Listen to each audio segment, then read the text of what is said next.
My name is Adele Mitchell, and I'm 50 years old. If you've ever been laughed at in a room worth more than your life savings, you know how sound travels, like glass cracking inside your ribs.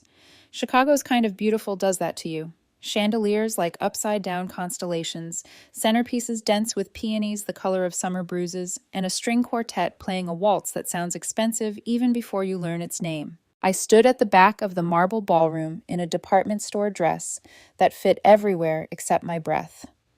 22 years ago, when Sarah left, she handed me a crying 3-year-old and the polite kind of silence people reserve for disasters. I learned to be both mother and father, foreman and janitor, chef and debt collector, construction by day, stocking shelves by night. The world never once applauded, but my boy ate warm and slept safe. That was the only ovation I ever wanted. Tonight was supposed to be different. Trevor, my Trevor, was getting married. He looked like a magazine ad I didn't know how to read.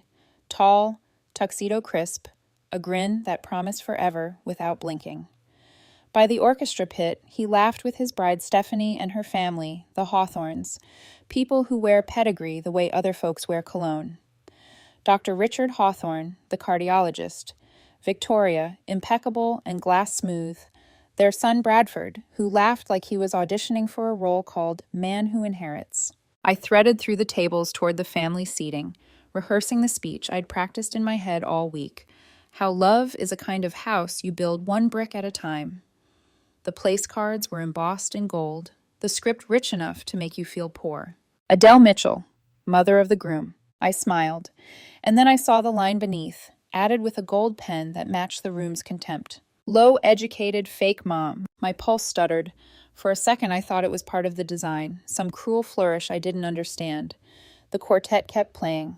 Champagne breathed in tall flutes. Across the table, I heard the careful, expensive laughter of people who've never had their lights cut for missing a bill. Dr. Hawthorne smirked behind his whiskey. Victoria murmured something into her hand. Bradford leaned toward a cousin and told a joke whose punchline was me. I turned the nameplate face down, quietly, like a woman closing her own casket. 22 years of patched shoes and secondhand coats, of math homework at a kitchen table missing a leg, of falling asleep with one boot still on so I could make the 4 a.m. shift, shrunk to a joke that fit on a place card. I didn't cry. I reached for my phone by reflex. A missed call, then a text from Daniel, my boyfriend. Good men don't announce themselves. They arrive like the right tool you forgot you owned. You okay? I'm outside a few blocks away. Call if you need me. He'd offered to come in, but I'd told him this was family. We still use that word even when it cuts. I stood. Chairs whispered against carpet. The orchestra slid into something bright and busy. I was going to leave, to find a bathroom where I could breathe without an audience, when a hand wrapped around mine, warm, steady, familiar as the small scar on his chin. Mom, Trevor said. Quiet, then stronger. Mom, let's go home. The music stuttered to a stop. The silence felt like every head turning in the same direction. I glanced toward the head table. Stephanie's smile blinked off, like a light switched by someone else. Dr. Hawthorne's jaw set into the granite he probably reserved for other people's mistakes. Victoria's eyes shone, not with tears, but with the hunger of someone watching a scene she will later rewrite. Bradford was already recording. Trevor, I whispered, this is your wedding. He squeezed my hand. No, Mom, this is their show. My marriage starts when we leave. A laugh broke from someone, sharp, derisive. It skittered over the marble and lodged in my throat. We walked. Not fast. We didn't run. We passed the quartet, the orchids, the women who looked like they'd been poured into their gowns. I felt the Hawthorne's eyes on my spine like fingerprints. By the doors, the maitre d', a young man with the good manners money can't buy, stepped aside and lowered his gaze, as if refusing to witness humiliation could return a person some of their dignity. I loved him a little for that. The cool night met us with a clean slap. Michigan Avenue glowed like a runway someone forgot to end. Daniel's car idled at the curb, as if he'd been expecting this, as if some part of him believed in the version of me who walks away. Trevor helped me into the front seat and then slid into the back. He didn't look behind us. Drive, he said, and I realized he'd always sounded oldest when he was protecting me. Daniel checked my face, then the mirror, then my hands. Just say it, he murmured, because he knows I hate pity and love the truth. They wrote on the card, I said. They wrote it in gold. He didn't ask what it was. He touched the steering wheel the way you might touch a shoulder you're trying to steady. Okay, then we take the gold back. Trevor gave a breath that wasn't quite a laugh. Tomorrow, he said, voice flat with purpose, they'll learn to spell something else. The city slid by like a movie we weren't in anymore. Lights on the river shrugged, unbothered by who owned what. At my building, a 3-story walk-up that's more honest than charming, we climbed the familiar stairs. The radiator hissed its winter song. Mrs. Rodriguez's TV upstairs was tuned to a telenovela where everyone had better hair and worse problems. I set water to boil because that's what you do when life refuses to. Daniel arranged 3 chipped mugs like he was setting a table at a state dinner. Trevor stood by the window, backlit, hands in his pockets the way he did at 12 when he'd decided something important and would tell me in the time it took the kettle to sing. He turned. There was a quiet I recognized there, the stillness of a man building something invisible to anybody who wasn't looking. Mom, he said, I need you to see something before I sleep. He pulled out his phone and pressed play. The video was bright, cruel, undeniable.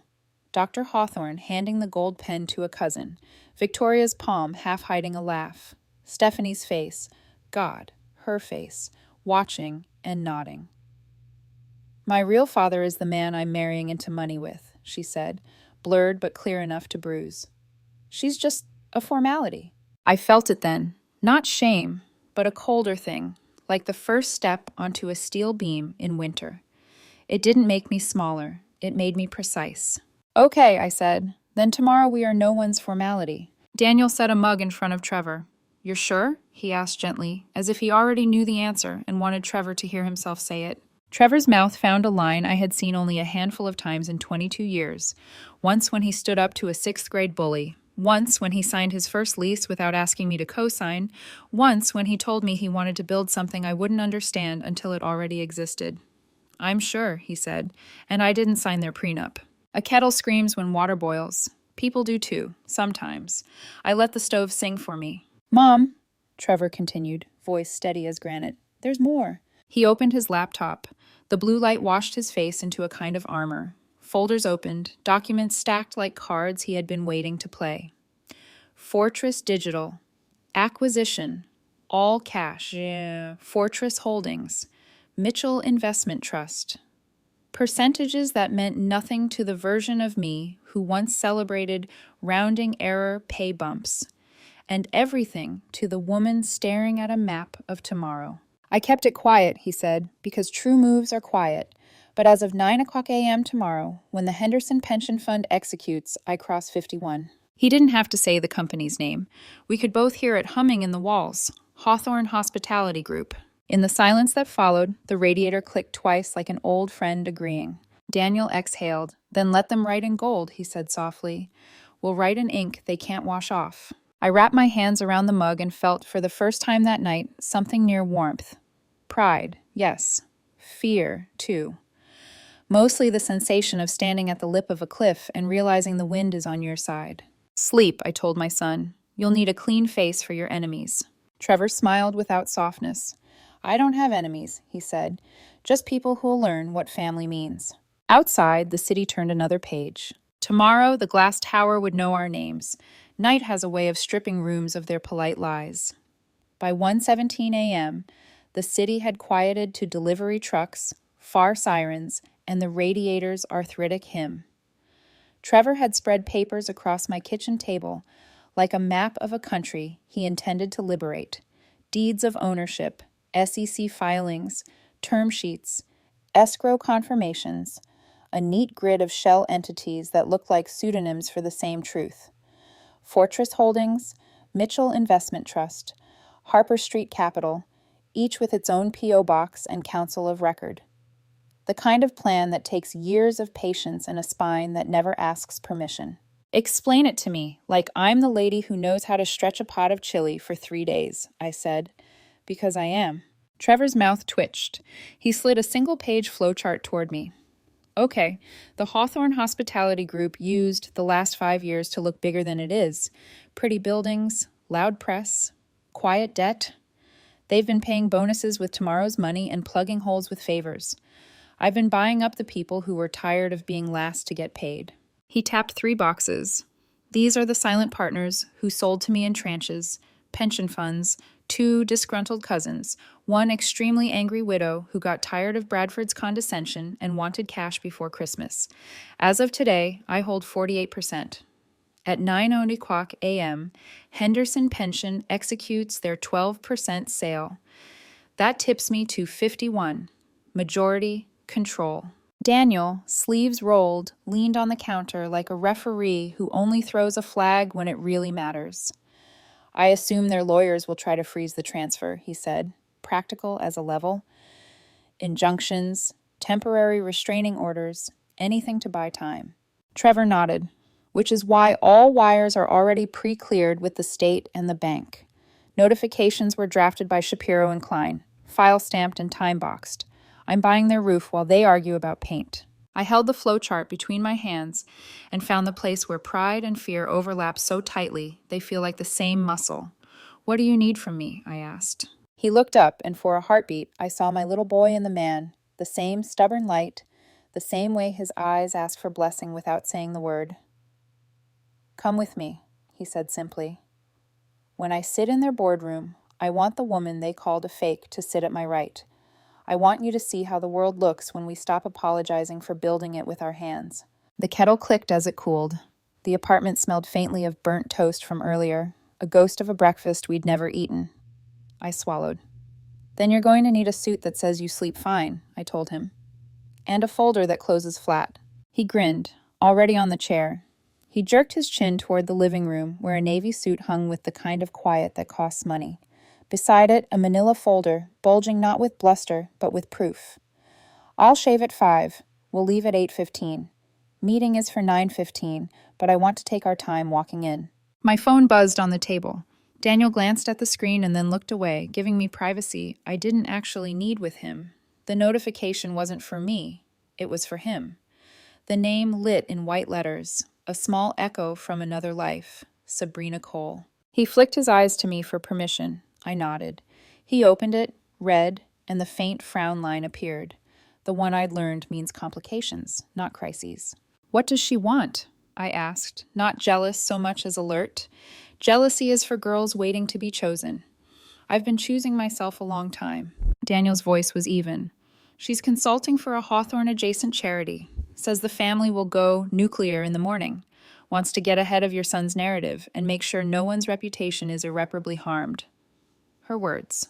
Trevor's laugh was short, humorless. Translation. They've hired Panic, and Panic has a publicist. I watched Daniel type a reply, then pause, backspace. He set the phone down. Not tonight, he said.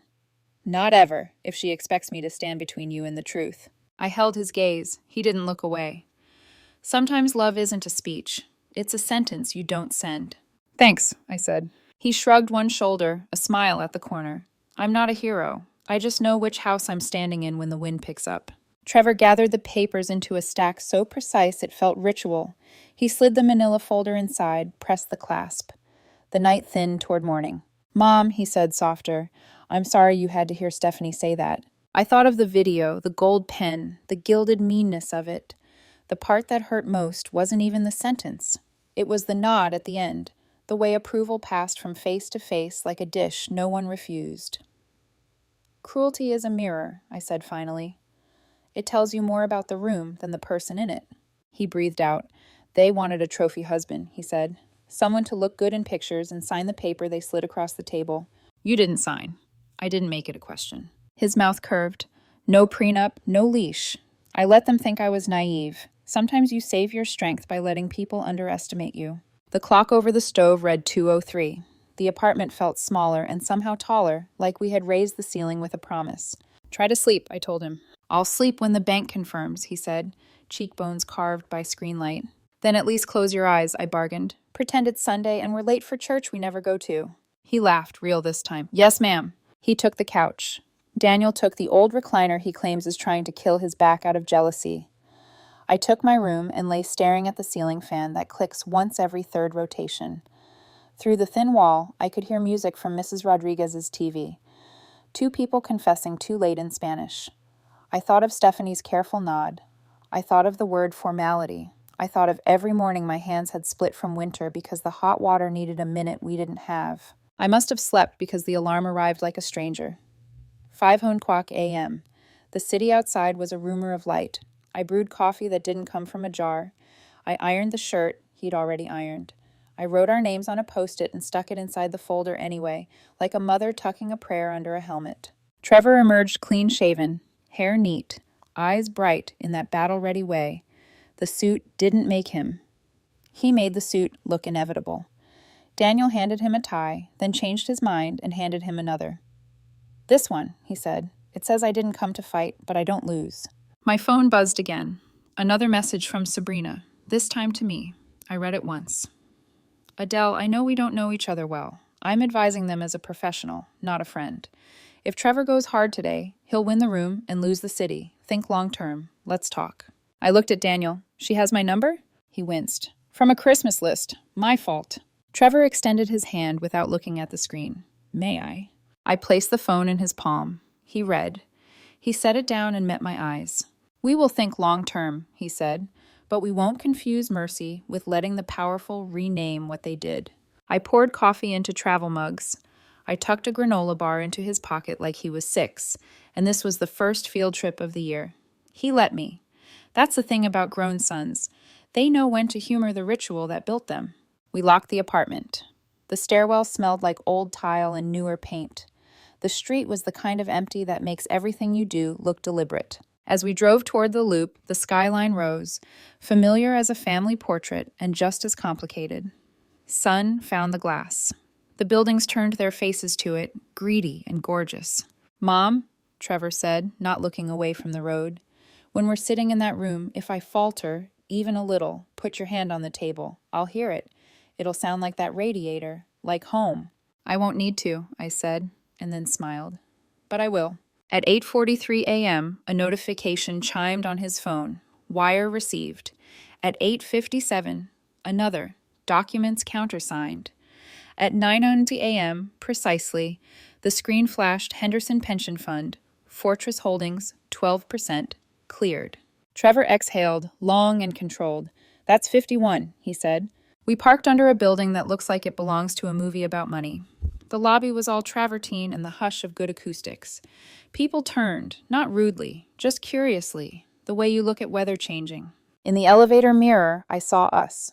My department store coat cleaned within an inch of its life, my hair set simple and true, Daniel, steady as a plumb line, Trevor, a man with tomorrow in a folder, and his mother at his right. When the doors slid open on the executive floor, the carpet swallowed our footsteps the way rich places do, as if erasing sound can erase consequence. "Ready?" Daniel asked softly. Trevor adjusted his tie and smiled at me. "Not the world.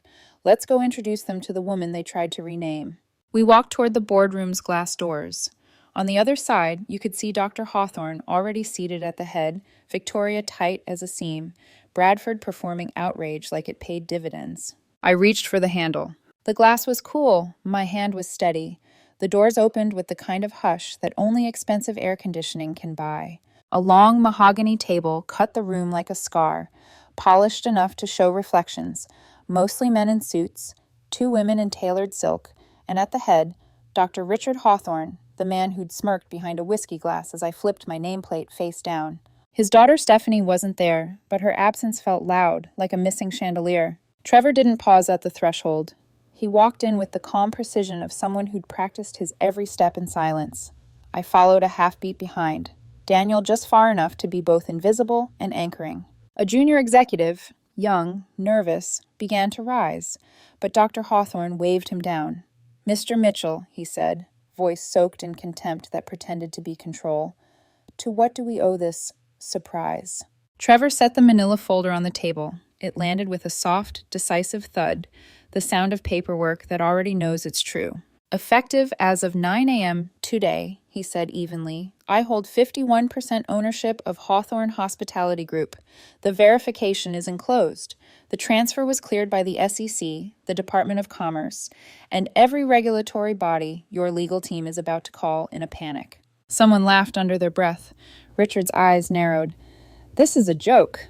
"It's a ledger," Trevor replied. "Numbers don't joke, Doctor." Daniel moved to the wall, leaning like a silent witness to a storm he'd seen before. I stayed beside my son, though my pulse was a drumline under my ribs. Dr. Hawthorne snatched the folder, flipping through the pages with shaking hands. His voice rose. Impossible. These are private shares. You couldn't. I could, Trevor interrupted quietly, because your silent partners weren't so silent. Pension funds need liquidity. Angry cousins need leverage. And widows with unpaid dividends, they need closure. Laughter rippled, nervous and sharp. Bradford half stood, red creeping up his neck. You think you can just walk in here and take... Trevor turned toward him, voice still calm. Bradford, sit down. You're not a board member anymore. In fact, none of your family is. The sentence hung in the air. Then a click. Daniel recording on his phone, not out of malice, but for evidence. Everything needed witnesses now. Trevor looked directly at Dr. Hawthorne. As majority owner, I'm invoking my right to restructure the executive team. Effective immediately, all members of the Hawthorne family are terminated from their positions. Richard's chair screeched against the marble. You arrogant child! Trevor didn't flinch. No, Richard, I'm the product of the woman you humiliated. The fake mom who worked 2 jobs so I could stand here with a law degree, a tech company, and enough capital to buy your empire out from under your ego. Silence. Then whispers. Phones lighting up. One of the older board members cleared his throat, scanning the documents. He's not bluffing, he muttered. Everything checks. Victoria stood abruptly. You can't treat us like... Like what? I asked before Trevor could speak. Like people who thought cruelty was a family business? Like hosts who mocked their guest of honor? Her lips parted, but no words came. Trevor continued, voice colder now. Security has been notified. You'll receive severance packages by mail, generous ones. Consider it payment for the lesson. Right on cue, 2 men in black suits stepped in from the hallway. The boardroom's temperature dropped 10 degrees. Bradford swore under his breath, but Dr. Hawthorne didn't move. He stared at Trevor, chest heaving, a vein pulsing at his temple. You'll regret this, he hissed. Trevor met his gaze. I don't think regret runs in my family anymore. Victoria's heels clicked toward the door. Bradford followed, muttering something about lawsuits and revenge. Dr. Hawthorne was the last to leave, turning once, eyes slicing toward me. You raised a snake, he said. I met his glare evenly. No, I raised a builder. You just mistook the sound of construction for hissing. The door closed. The hush that followed wasn't peaceful. It was seismic. Trevor exhaled slowly. For the first time all morning, he looked his age again. Daniel broke the silence. That's how revolutions sound before they're written down. One of the remaining board members, a woman in her 60s with steel gray hair and a calm voice, approached Trevor. Mr. Mitchell, she said, I've been waiting 15 years for someone to put that man in his place. You have my vote for interim CEO. Trevor blinked, then nodded. Thank you. But I'll appoint a professional management team. I'm not here to run hotels. I'm here to rebuild the foundation they rotted. I saw something then, not revenge, but clarity. The kind that only comes when justice finally wears your face. We left the tower together. The press was already gathering outside, microphones like spears aimed toward whatever soundbite could sell redemption at 6 o'clock. Reporters shouted, Is it true you staged a hostile takeover? Was this retaliation for your wedding scandal? Mrs. Mitchell, do you feel vindicated? Trevor lifted his hand once, not to silence them, but to steady himself. No comment, he said, voice calm. The truth doesn't need headlines. Daniel guided me toward the car. As the doors shut, the noise outside vanished. I turned to my son. What happens now? He smiled faintly. Now we rebuild, properly. Daniel's phone buzzed. A message. Sabrina Cole again. I saw it flash before he declined the call. Trevor caught the name. She's with them now? Probably, Daniel said. Crisis management pays well. Trevor nodded. Let her earn it. We're not fighting rumors anymore. The car rolled forward, merging into traffic. Sunlight scattered off the glass towers, turning everything gold again. A cruel symmetry to last night's insult. I thought of the ballroom, the laughter, the words scrawled under my name. I thought of how easily the rich mistake cruelty for class. And as we drove past the river, I realized something strange. I wasn't angry anymore. Pride feels different when it's quiet, when it doesn't need to shout to be heard. Trevor reached over and took my hand. Thank you, he said softly. For what? For letting me see how strong grace can look when it's standing up. I looked at him, my son, my mirror, my storm and my calm all at once, and whispered, You didn't inherit my strength, Trevor. You just reminded me I still had it. Outside, the city roared on, unaware that a dynasty had just changed hands. But in that car, with sunlight crawling across our joined hands, it felt like the start of something cleaner, something earned. By morning, the city was already buzzing. The Chicago Tribune, Cranes, and 3 online tabloids ran variations of the same headline. Groom and mother walk out of wedding. Return as majority owners of bride's family empire. The comments ranged from legendary to impossible.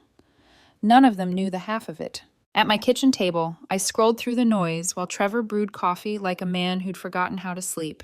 He looked tired in the way people do when adrenaline finally fades and reality begins to sharpen. Your phone's melting, Daniel said, handing him a mug. Harvard wants you for a talk. CNBC wants a quote, and some influencer wants to make you a meme. Trevor didn't even glance at the screen. Let them. I'm not the story. She is. He nodded toward me. I blinked. I didn't buy a company, Trevor. No, he said quietly. You built the person who did. That stopped me cold. Love like that doesn't shout. It just settles under your ribs until it hums. The world outside our small apartment didn't care about sentiment, though. Every outlet wanted drama, numbers, tears. None of them wanted the truth. That revenge isn't glamorous. It's exhausting. By noon, Daniel's phone buzzed again. Sabrina Cole. Her name was a small stone dropped into the stillness. He sighed. She won't stop. They're panicking. The Hawthorns want a meeting. They think they can buy silence. Trevor's mouth twisted. They can't afford our kind. Daniel's expression softened with concern. You should still hear them out. Control isn't just about paperwork. It's how you handle mercy when you have the upper hand. Trevor looked at me. You agree? I stirred my coffee, watching the swirl of cream vanish. Mercy isn't weakness, I said. But if they're asking for forgiveness without accountability, that's just another transaction. That night, rain slicked the city like melted glass. Thunder pressed low and heavy against the windows. When the knock came, it wasn't timid. It was desperate. I opened the door, and there she was, Stephanie Hawthorne, drenched, mascara running like ink in a storm. Her voice cracked. Mrs. Mitchell, please, I need to speak with Trevor. For a second, I saw the girl who'd smiled through her own wedding like a porcelain doll, trained never to blink. I stepped aside. Trevor appeared from the hallway, calm as a surgeon. Stephanie. She looked at him, trembling. I made a terrible mistake. He didn't answer. I was under pressure. My parents, the expectations, the image. They always said you weren't enough, that your mother was beneath us. But I was wrong. Trevor's tone didn't rise. You realize now that the woman you mocked owns half the building you're standing in. She flinched, and for a moment silence filled the room, broken only by the rain tapping the window like a metronome for her regret. Please, she whispered, can we just talk? Maybe work something out? I don't care about the money anymore. I miss who we were before all of this. Trevor reached into his jacket and pulled out a sealed envelope. Your parents signed this 2 weeks ago when they tried to liquidate what little they had left. He handed it to her. It's a non-compete clause. It prevents any member of your family from working in, investing in, or profiting from any hospitality venture in Illinois for the next 20 years. That includes you. Stephanie stared at the paper like it was on fire. You can't... He cut her off gently. I already did. Tears blurred her eyes. Trevor, please, you don't understand what it's like to lose everything. That's when I spoke. My voice came out steady, the way truth sometimes does when it's been waiting too long. Oh, I do, sweetheart. I've lost everything. More than once. The difference is, I didn't build my comfort on someone else's humiliation. She turned to me, shaking. Mrs. Mitchell, I'm sorry. I shook my head. No, you're sorry for how it turned out, not for what you did. There's a difference. Rain rolled down the glass behind her, streaking the city lights into blurred gold veins. For a long second, no one spoke. Then Trevor said softly, You had a choice, Stephanie. You chose your parents' approval over your own conscience. I chose my mother's dignity over yours. We're even now. He opened the door. Stephanie hesitated, lips trembling. Is there really nothing left to say? There's always something left to say, I answered. Just not tonight. When the door closed, it wasn't loud. It was final. Daniel let out a breath he'd been holding. You both handled that better than most saints would. Trevor rubbed his temples. I'm not a saint. I'm tired. He looked at me. Does it ever get easier, doing the right thing when it hurts? I smiled faintly. No, but it stops feeling like a loss. Outside, the rain slowed. The apartment felt both smaller and cleaner, like a wound finally dressed. 3 days later, Traver held a press conference downtown, not in the Hawthorne Tower, but in a rented ballroom, modest, open, bright. The banner behind him read, "The Adele Mitchell Foundation for Working Families Education." He spoke clearly, not like a man showing off, but like one telling the truth out loud for the first time. My mother raised me with no money but endless resolve. Every opportunity I've had started in a kitchen where bills outnumbered spoons. This foundation is for people like her, the ones who keep this city standing while no one says thank you. The applause was immediate, loud, and strangely tender. Reporters asked about the takeover, the scandal, the wedding. Traver answered none of it directly. "This isn't about revenge," he said. "It's about legacy. There's a difference." From the back of the room, Daniel squeezed my hand. "You realize he's becoming what you raised him to be, right?" I smiled through the tears I didn't try to hide. "He's teaching me the same thing all over again." That night, when the cameras packed up and the microphones disappeared, Traver walked me to the car. "You proud?" he asked quietly. "Always," I said, "but more proud of what you didn't do than what you did." He nodded, gaze drifting toward the skyline that gleamed like a new beginning. The rain had stopped. The city was still wet, but shining. 5 months later, the world moved on. At least that's what the news said.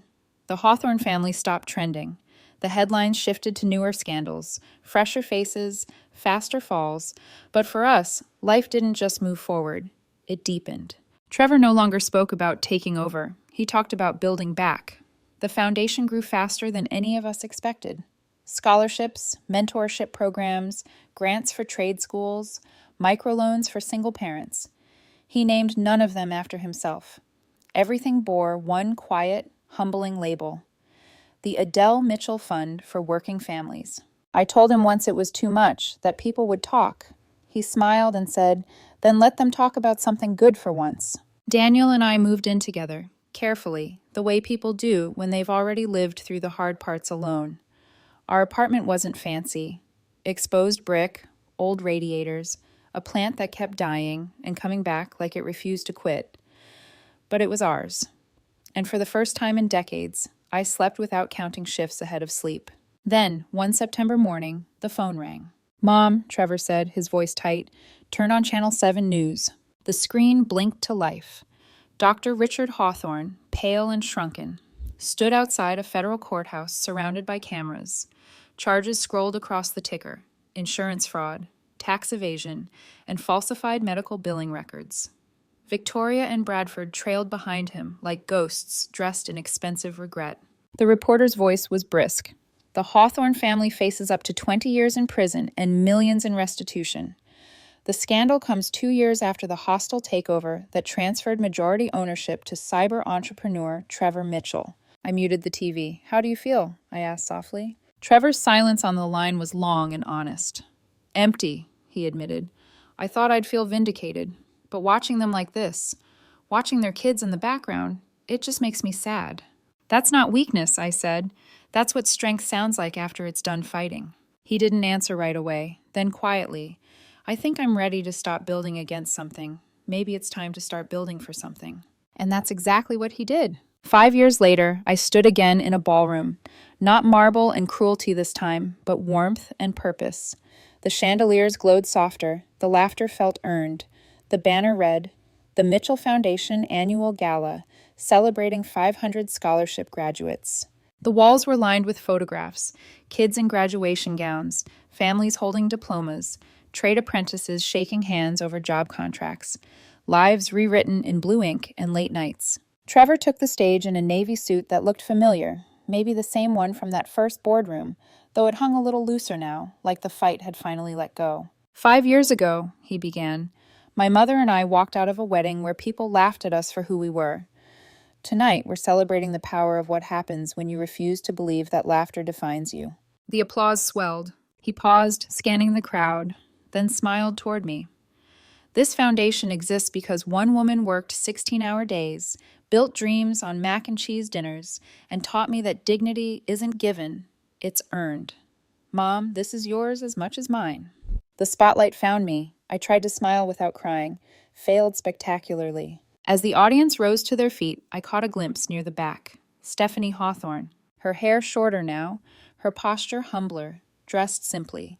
Beside her sat two children, a boy and a girl, maybe 9 and 11. Her husband, a high school teacher, someone told me later, held her hand quietly. When the applause died down, she approached me.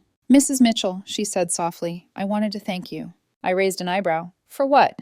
"The foundation," she said, blinking back tears. "You gave my daughter a scholarship to music camp last summer. She doesn't know who funded it, but I do." Her voice trembled. "After everything my family did to you, you still helped my child." I looked at her, this woman who once laughed behind gold pens and crystal glasses, and felt something I hadn't expected in years. Compassion, clean and quiet. "Children," I said gently, "aren't responsible for their parents' mistakes. Your daughter deserves every note she plays." Stephanie's lips quivered. "I'm trying to raise them differently, to teach them that kindness matters more than status." I nodded.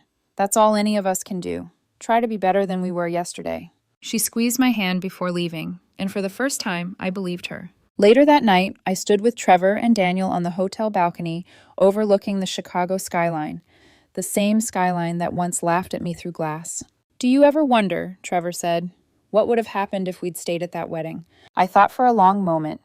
The city lights danced on the river like 1,000 small mercies. "Honestly, son," I said, "I think everything happened exactly as it needed to. That humiliation taught us both something. That our worth isn't decided by people in nicer clothes. It's decided by what we build, how we treat others, and how we rise after we fall." He smiled, that same crooked, proud smile that had carried us through 22 years of storms. "You know," he said, "the Hawthorne name will be remembered for scandal, but the Mitchell name will be remembered for giving kids a chance." Daniel slipped an arm around my shoulders. "Not bad for a low-educated fake mom, huh?" I laughed, the sound spilling free and light over the city that had once swallowed me whole. Guess they should have checked who taught the builders.